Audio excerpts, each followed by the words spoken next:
So good morning guys. तो चलिए start करते हैं आज के यानी कि 13 सितंबर के इंपॉर्टेंट करंट अफेयर्स। पहला प्रश्न क्या है? इंपॉर्टेंट प्रश्न है कि गुजरात के नए मुख्यमंत्री कौन बन गए हैं? तो आंसर होगा भूपेंद्र पटेल। तो गुजरात के घाट लोडिया से बीजेपी विधायक हैं ये भूपेंद्र पटेल, इन्हीं को गुजरात का नया मुख्यमंत्री नामित किया गया है। कल ही हमने पढ़ा था कि अभी तक गुजरात के जो मुख्यमंत्री थे विजय रूपाणी, उन्होंने इस्तीफा दे दिया। तो इस तरह से भूपेंद्र पटेल ये गुजरात के 17वें नंबर के मुख्यमंत्री बने हैं। अच्छा, इन्हीं से मिलता जुलता नाम है भूपेंद्र यादव का। कौन है ये आपके पर्यावरण मंत्री हैं। और एक बार फिर मैं आपको रिवाइज करा दूं अभी तक किन किन राज्यों के नए मुख्यमंत्री बने हैं। आपने देखा असम के मुख्यमंत्री बने थे हेमंत बिस्वा शर्मा, केरल के दूसरी बार बने पिनाराई विजयन, तमिलनाडु के बने थे एमके स्टालिन, द्रविड़ मुनेत्र कड़गम पार्टी से हैं, पुडुचेरी के एन रंगासामी बने, कर्नाटक के बसवराज बम्मई बने और उत्तराखंड के पुष्कर सिंह धामी बने थे। और अभी एक आध दिन पहले ही हम लोगों ने पढ़ा था 4 राज्यों में गवर्नर अदला बदली किए गए थे।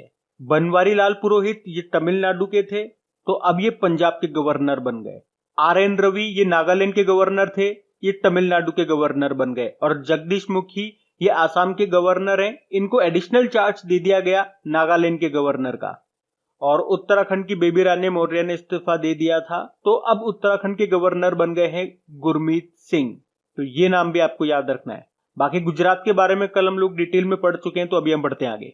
फिर बताइए, अभी हाल ही में जारी टाइम आउट के द्वारा जारी विश्व के 37 बेहतरीन शहरों की सूची में प्रथम शहर कौन सा है? तो आंसर होगा यूएसए का सैन फ्रांसिस्को।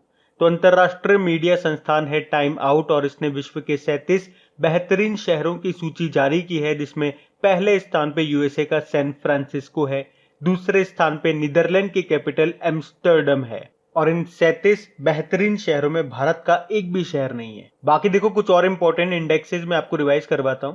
तो अभी हम लोगों ने पढ़ा था कुछ दिन पहले ग्लोबल मैन्युफैक्चरिंग रिस्क इंडेक्स 2021 आया था। तो पहले स्थान पे चाइना था, दूसरे स्थान पे भारत आ गया और तीसरे स्थान पे यूएसए चला गया। तो ये इंपॉर्टेंट है। उसके अलावा अगर आपसे पूछा जाए मानव विकास सूचकांक ह्यूमन डेवलपमेंट इंडेक्स में टॉप पे कौन रहा था? नॉर्वे रहा था। भारत 131 नंबर पे था। इसको जारी किसने किया था? यूनाइटेड नेशन डेवलपमेंट प्रोग्राम ने।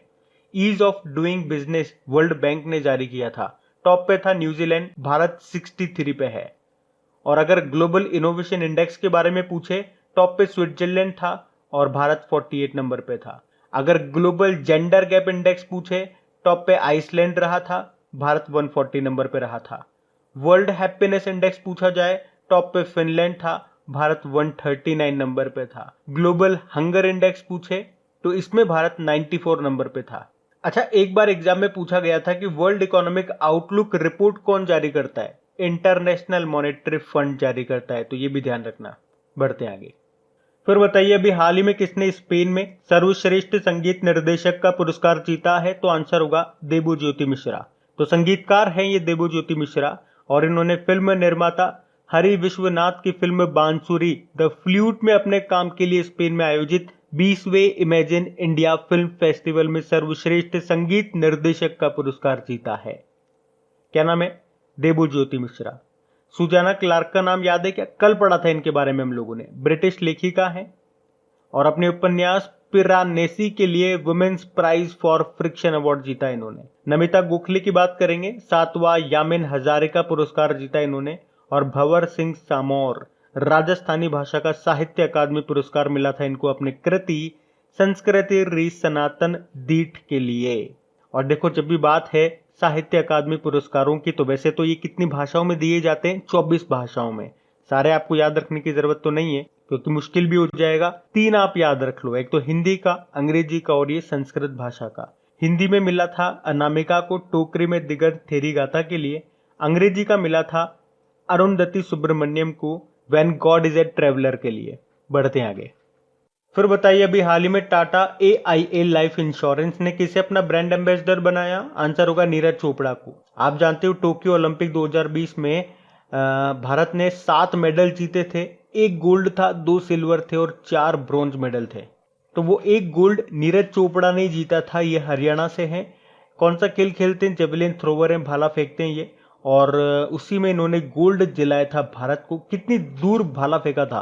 87.58 मीटर। और अभी इन्हीं को टाटा AIA लाइफ इंश्योरेंस ने अपना ब्रांड एम्बेसडर बना लिया है। आपको याद होगा RBI ने भी इनको डिजिटल बैंकिंग धोखाधड़ी जागरूकता अभियान के लिए चुना था और 7 अगस्त को भाला फेंक दिवस मना रहे इन्हीं के सम्मान में पुणे में आर्मी इंस्टीट्यूट के परिसर में जो स्टेडियम है उसका नाम नीरज चोपड़ा के नाम पे रखा गया था। बाकी मीराबाई चानू की बात करेंगे तो ये वेटलिफ्टर है और 49 किलोग्राम कैटेगरी में टोक्यो ओलंपिक में भारत का पहला मेडल इन्होंने ही जीता था। कौन सा? सिल्वर मेडल जीता था। वैसे अभी एमवे इंडिया की ब्रांड एम्बेसडर बनी थी ये। एडिडास के स्टे इन प्ले अभियान की भी ये ब्रांड एम्बेसडर बनी थी। अवनी लेखरा की बात करेंगे तो टोक्यो पैरालंपिक में 10 मीटर एयर राइफल में भारत का पहला गोल्ड जीत करके इतिहास रचा था इन्होंने और 50 मीटर में भी इन्होंने ब्रोंज मेडल जीता था और ऐसा करने वाली ये पहली महिला खिलाड़ी बनी है। ये राजस्थान की हैं, ये शूटर हैं और अभी राजस्थान ने बेटी बचाओ बेटी पढ़ाओ अभियान का इनको ब्रांड एम्बेसडर बनाया था। और अवनी लेखरा से आपको याद होगा टोक्यो पैरालंपिक में आपको बताया उद्घाटन समारोह में तो ध्वजवाहक फ्लैग बियरर कौन थे? टेकचंद थे, लेकिन समापन समारोह में फ्लैग बियरर रही थी अवनी लेखरा। बाकी वंदना कटारिया ये हॉकी टीम की प्लेयर है, महिला हॉकी टीम की प्लेयर है। टोक्यो ओलंपिक में हमारी महिला हॉकी टीम मेडल तो नहीं ला पाई, लेकिन इन्होंने उसमें इतिहास रचा था, एक मैच में 3 गोल करके। उत्तराखंड की है ये, तो उत्तराखंड ने इन्हें बेटी बचाओ बेटी पढ़ाओ अभियान का ब्रांड एम्बेसडर बनाया था। एक नाम और याद रखना, लवलीना बोरगोहेन का। ये बॉक्सर हैं, कहां से हैं? असम से हैं। टोक्यो ओलंपिक में 69 किलोग्राम कैटेगरी में ब्रोंज मेडल इन्होंने जीता था और अभी इनको असम के समग्र शिक्षा अभियान का ब्रांड एम्बेसडर भी बनाया गया था। अच्छा चलिए आप कमेंट बॉक्स में टाइप करके बताइए टोक्यो ओलंपिक में उद्घाटन समारोह और समापन समारोह में फ्लैग बियरर ध्वजवाहक कौन रहे थे। पढ़ते हैं आगे। फिर बताइए अभी हाल ही में किस देश की सुप्रीम कोर्ट ने गर्भपात को गैर आपराधिक घोषित कर दिया? तो आंसर होगा मैक्सिको। तो अभी मैक्सिको में गर्भपात को यानी कि अबॉर्शन को अपराध के दायरे से हटा दिया है, मतलब गर्भपात को अब कानूनी मान्यता मिल गई है। लेकिन मान लो अगर आपसे प्रश्न पूछा जाता कि गर्भपात को वैध यानी कि लीगल करने वाला पहला लैटिन अमेरिकी देश कौन सा बना था, तो आंसर होगा अर्जेंटीना। लेकिन यहाँ तो बात हो रही है मैक्सिको की, तो ये रहा मैप में मैक्सिको, नॉर्थ अमेरिकन कंट्री है। कैपिटल मैक्सिको सिटी है, करेंसी है मैक्सिकन पीसो और इसके प्रेसिडेंट हैं लोपेज एब्राडोर।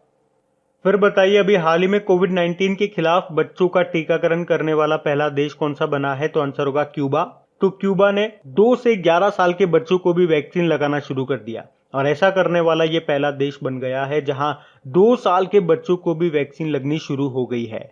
ये जो क्यूबा देश है ये अब्दाला और सोबेराना नाम की कोरोना वैक्सीन लगा रहा है, पर इन वैक्सीनों को WHO की मंजूरी नहीं मिली है, लेकिन फिर भी ये लगा रहा है, इसीलिए ऐसा करने वाला ये पहला देश बन गया।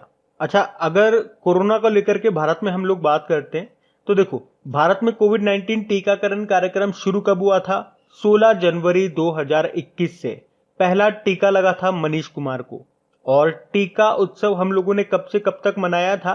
11 अप्रैल से लेके 14 अप्रैल तक। आपको पता है दोनों डे इंपॉर्टेंट है। 11 अप्रैल को ज्योतिबा फुले जी का जन्मदिन होता है और 14 अप्रैल को डॉक्टर भीमराव अंबेडकर जी का जन्मदिन होता है। और वैसे 100% टीकाकरण करने वाला पहला गांव कौन सा बना था? जम्मू कश्मीर का वैयान गांव। और 100% टीकाकरण करने वाला पहला यूनियन टेरिटरी आपका लद्दाख है और अपनी 100% वयस्क आबादी का टीकाकरण करने वाला पहला राज्य आपका हिमाचल प्रदेश है।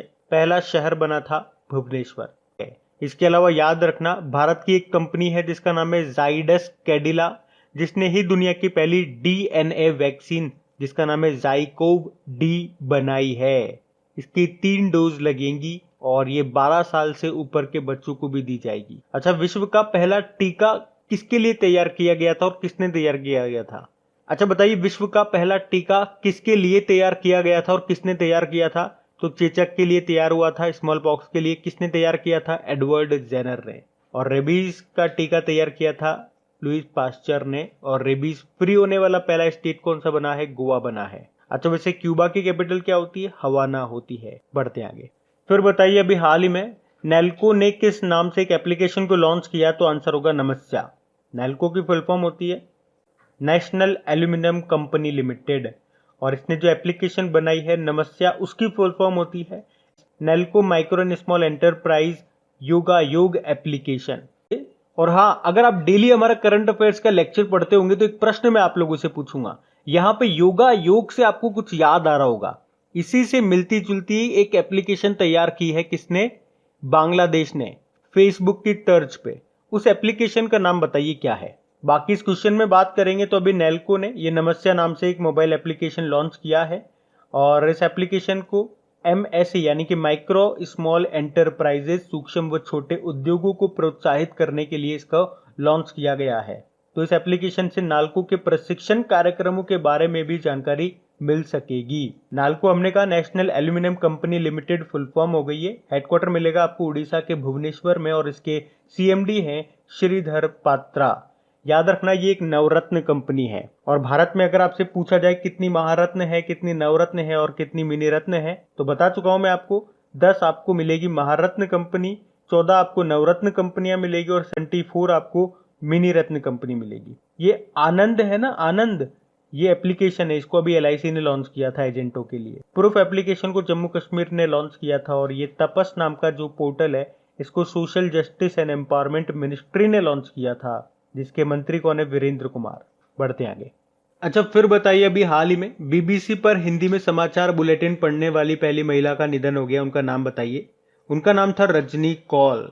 तो BBC हिंदी की पहली न्यूज ब्रॉडकास्टर रही ये रजनी कौल, इनका भी निधन हो गया।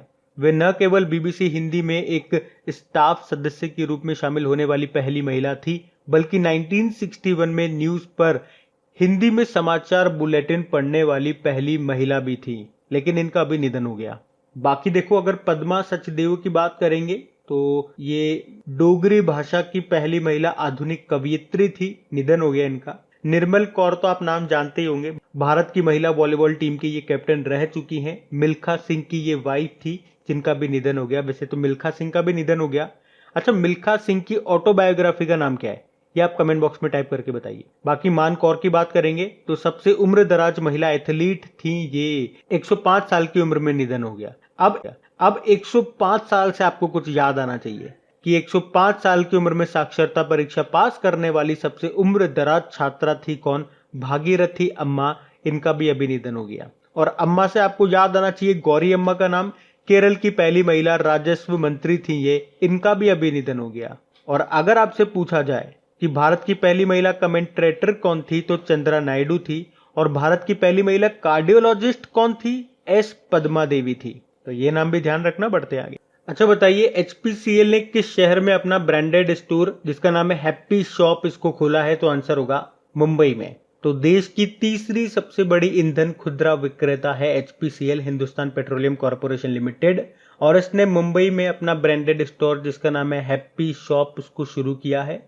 और इसी के साथ अब ये फ्यूल के साथ साथ ईंधन के साथ साथ दूसरे प्रोडक्ट्स में भी डील करेगा। HPCL इसका हेडक्वार्टर आपको मुंबई में ही मिलेगा। इसके चेयरमैन कौन है? MK खुराना है। एक BPCL अभी न्यूज में था, इसके अभी अध्यक्ष बने थे कौन? अरुण कुमार सिंह। तो HPCL और BPCL दोनों के अध्यक्षों को नाम याद रखना, कंफ्यूज मत होना। बढ़ते हैं आगे। फिर बताइए किस बैंक ने MSME ग्राहकों के लिए all in one swiping machine जिसका नाम है वाइज पॉइंट ऑफ सेल गो इसको लॉन्च किया है? तो आंसर होगा कर्नाटक बैंक ने। तो अभी कर्नाटक बैंक ने M swipe technology private limited के सहयोग से wise point of sale go device को लॉन्च किया है। यह अपने व्यापारी ग्राहकों को व्यावसायिक भुगतान करने में सक्षम बनाएगा। यह अपने व्यापारी ग्राहकों को व्यावसायिक भुगतान और एक तरह से कॉन्टैक्टलेस पेमेंट करने में सक्षम बनाएगा। तो इसको लॉन्च किया कर्नाटक बैंक ने। कर्नाटक बैंक की स्थापना होती है 1924 में। हेडक्वार्टर मंगलुरु में आपको मिलेगा। MD CEO इसके महाबलेश्वर MS हैं और इसकी टैगलाइन क्या होती है? Your family bank across India. बाकी फेडरल बैंक अभी फेडी नाम से आर्टिफिशियल इंटेलिजेंस बेस्ड एक वर्चुअल असिस्टेंट लॉन्च किया था। SBI की बात करेंगे तो 2-3 पॉइंट याद रख लो। एक तो सिम बाइंडिंग फीचर लॉन्च किया था, एक Arogyam health care business loan launch किया था, और जम्मू कश्मीर के डल झील में बोट पर ATM अभी इन्होंने शुरू किया था। HDFC बैंक की बात करेंगे तो दुकानदार ओवरड्राफ्ट योजना इन्होंने शुरू की थी। तो ये ध्यान रखना। बढ़ते आगे। बताइए, अभी हाल ही में किचन वेयर ब्रांड है वंडर शेफ, इसकी नई ब्रांड एम्बेसडर कौन बनी है? तो आंसर होगा कृति सेनन। तो किचन वेयर ब्रांड है वंडर शेफ और इसने भी कृति सेनन को अपना ब्रांड एम्बेसडर बनाया है। बाकी स्मृति मंदाना आप जानते हो क्रिकेटर हैं ये स्मृति मंदाना, और अभी ये भारतीय महिला हॉकी टीम की जो कप्तान है रानी रामपाल उनके साथ मिलकर के इक्विटास स्मॉल फाइनेंस बैंक की ये ब्रांड एम्बेसडर बनी थी दोनों। बाकी नारायण कार्तिकेयन भारत के पहले फॉर्मूला 1 ड्राइवर हैं ये, और अभी जेके टायर एंड इंडस्ट्रीज के ये ब्रांड एम्बेसडर बने थे। विद्या बालन की बात करेंगे तो जम्मू कश्मीर के गुलमर्ग में एक फायरिंग रेंज का नाम इन्हीं के नाम पे रखा गया है, तो ये भी ध्यान रखना। बढ़ते हैं आगे। तो फिर अगला प्रश्न है, अभी हाल ही में किस देश ने पृथ्वी अवलोकन उपग्रह गाओफेन 502 को सफलतापूर्वक लॉन्च किया? तो आंसर होगा चाइना ने। अच्छा, ये गाओफोन 502 ये किस तरह का सैटेलाइट है? तो ये एक अर्थ ऑब्जर्वेटरी सैटेलाइट है, और ये क्या काम करता है? अर्थ को ऑब्जर्व करने का काम करता है। तो बेसिकली यहाँ पे नेचुरल रिसोर्सेज जो है, प्राकृतिक संसाधन जो है, उन पर निगरानी रखने का ये काम करेगा ये सैटेलाइट, जिसको लॉन्च किया है चाइना ने। अब बात चाइना की है तो ये रहा मैप में चाइना। देखो चाइना की कैपिटल क्या है? बीजिंग है। आप जानते हो शंघाई कोऑपरेशन ऑर्गेनाइजेशन का हेडक्वार्टर यहीं पर है। एशियन इंफ्रास्ट्रक्चर इन्वेस्टमेंट बैंक का हेडक्वार्टर भी आपको यहीं पर मिलेगा, और 2022 में जो विंटर ओलंपिक्स होंगे वो भी बीजिंग में ही होंगे। करेंसी रेनमिनबी है, प्रेसिडेंट है शी जिनपिंग। अभी आपको याद है चाइना ने एक प्रोटोटाइप छोटा हेलीकॉप्टर विकसित किया है भविष्य के मंगल मिशनों पर निगरानी रखने के लिए, और चाइना के मंगल मिशन का नाम क्या है? तियानवेन-1 है, और उसके साथ जो उसने रोवर भेजा था उसका नाम जुरोंग है। और चाइना कब तक कार्बन न्यूट्रल हो जाएगा, कब तक का लक्ष्य रखा है? 2060 तक का। उसके अलावा अगर आपसे पूछा जाए अभी किस देश ने दुनिया का पहला स्वच्छ परमाणु रिएक्टर एक्टिव करने की घोषणा की थी? तो आंसर होगा चाइना। चाइना में दुनिया का दूसरा सबसे बड़ा जल विद्युत बांध बनाया गया, हाइड्रो पावर प्लांट बनाया गया बेहतन बांध पर।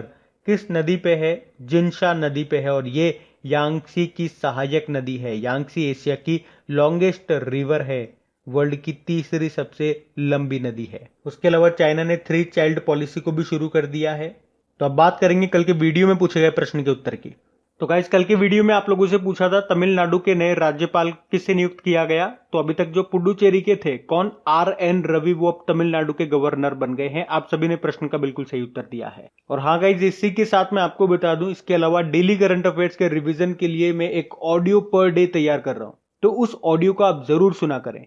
नीचे डिस्क्रिप्शन में आपको ऑडियो रिवीजन के नाम से एक लिंक दिया गया है। जब आप उस लिंक पे क्लिक करोगे तो आपको मेरी एक ऑडियो प्रोफाइल मिलेगी, तो आपको वहां पर फॉलो का ऑप्शन दिखाई देगा, उस पर क्लिक करके आप मुझे फॉलो कर लीजिए, जिससे कि आपको सभी इंपॉर्टेंट टॉपिक्स की ऑडियोज मिलते रहे। और अगर सेशन अच्छा लगता है तो इसे लाइक करके अपने दोस्तों के साथ में स्टडी ग्रुप में शेयर जरूर कर देना। Thank you.